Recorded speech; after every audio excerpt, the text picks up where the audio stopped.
बिस्मिल्लाहिर्रहमानिर्रहीम। प्यारे बच्चों, अस्सलाम वालेकुम। मेरा नाम है साजिदा नूर और मैं आपको गौहर पब्लिशर्स की जानिब से खुश आमदीद कहती हूँ। हमारा मोटो है redefining the geography of education through digital resources for conceptual learning. आज के इस वीडियो लेक्चर में गौहर निदाए उर्दू जमात पंजुम के सबक नंबर 11 नाच रहा है मोर को हम शुरू करने जा रहे हैं। आइए चलते हैं अपने सबक की जानिब। प्यारे बच्चों, सफ़ा नंबर 75 पर हमारा सबक है नाच रहा है मोर। तो सबसे पहले मुझे आप किसी खूबसूरत परिंदे का नाम बताएं। तो सबको जो परिंदा खूबसूरत लगता है वो है मोर। मोर की खूबियों के हवाले से कोई शेर सुनाएं। मोर के पर हैं क्या चमकीले, फूल हों जैसे रंग रंगीले। तो बच्चों आइए चलते हैं अपनी नज़म की जानब। सफ़ा नंबर 76 पर हम शुरू करते हैं ख़ास अल्फाज। ख़ास अल्फाज को दुरुस्त लफ्ज़ के साथ मेरे साथ दोहराना मत भूलिएगा। धरती, रुत, हरियाली, कौंपल, गुलशन, गुलजार, गहने, चनौर, घंघोर, तंबोर। तो आइए शुरू करते हैं हम अपनी नज़्म और उसकी तशरीह। सावन भादों की रुत आई, धरती पर हरियाली छाई, बागों ने खुश होकर पहने फूलों और फलों के गहने। शायर इस शेर में मौसम की खूबसूरती का जिक्र करते हुए कहता है कि ये सावन भादों यानी बरसात का मौसम है। हर तरफ सब्ज़ा और हरियाली का राज है। चमनज़ारों और बागों में बहार आ गई है। फूलों और फलों की बहुतात है।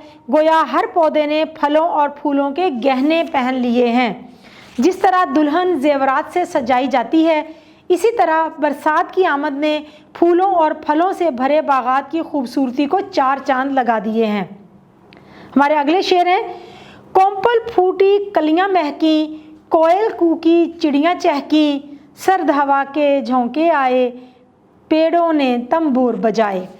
तंबूर का मतलब होता है एक साज है। जब पत्ते आपस में टकराते हैं ना तो जो आवाज़ आती है तो ऐसा लगता है जैसे कोई साज बजा रहा हो। महकी का मतलब है खुशबू देने लगना। कोंपल शगुफे यानी कि कली, और चिड़ियाँ चहकी चहचहाने लगीं। इन अशार में शायर कहता है कि शाखों पर कलियां चटक रही हैं, गुलहाए चमन माहौल की खूबसूरती को बढ़ा रहे हैं। चिड़ियों की चहचहाहट और कोयल की नगमा सराई ने एक समा बांध दिया है, खूबसूरत मंजर पैदा कर दिया है। ठंडी हवा के झोंके पेड़ों की नरमो नाजक टहनियों और पत्तों से टकराते हैं तो रिदम पैदा होता है जैसे कोई साज बजा रहा हो। छाई काली घटा घंघूर, देखो नाच रहा है मोर, वाह चनोर क्या खूब बनाया, गुलशन में गुलजार खिलाया।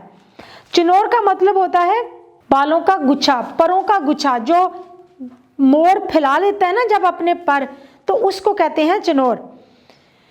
इन अशार में शायर मौसम के साथ साथ मोर की खूबसूरती की बात करता है कि बरसात के मौसम में जब स्याह घटाएं झूम के आती हैं तो जंगल में खड़ा मोर भी खुशी में नाचने लगता है। नाचते नाचते वो अपने रंगीन, नकरई और चमकदार परों को इस तरह फैला देता है जैसे पौधा नरमो नाजुक रंग बिरंगे फूलों से भर गया हो। अगले अशार देखते हैं। इसके पर हैं क्या चमकीले, फूल हों जैसे रंग रंगीले, आम के नीचे मस्त खड़ा है, एक एक पर में बाग लगा है। मोर की सारी खूबसूरती उसके परों में है। जब वो मस्ती में झूमता है तो अपने रंगीन परों को फैला देता है। इसके परों की ताजगी, नीले, पीले, सब्ज और जामनी चमकदार रंग, ऐसे लगता है गोया फूलों से भरा एक मुकम्मल बाग हो। इसके एक एक पर में ये बाग संवा दिया गया हो। अगला शेर है और ये इस नज़म का आखिरी शेर है।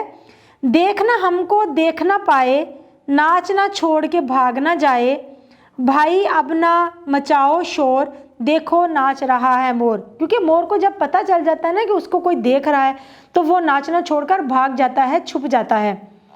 शायर आखिर में ये नज़ारा देखने वालों को ख़बरदार कर रहा है कि जब मोर अपनी मस्ती में नाच रहा हो तो इसके करीब ना जाओ और ना ही शोर करो। अगर ऐसा करोगे तो वो झूमना छोड़ देगा और आप एक खूबसूरत नज़ारे से महरूम हो जाएंगे। پیارے بچوں، امید ہے کہ آپ کو آج کا یہ ویڈیو لیکچر بہت اچھی طرح سے سمجھ آ گیا ہوگا۔ نظم کا مفہوم اور تشریح ایک دفعہ آپ نے دہرا لینی ہے تاکہ آپ کو اچھی طرح سے یاد ہو جائے۔ انشاءاللہ اگلی ویڈیو میں اگلے لیکچر کے ساتھ پھر ملیں گے۔ اپنا بہت سا خیال رکھیے گا۔ اللہ حافظ۔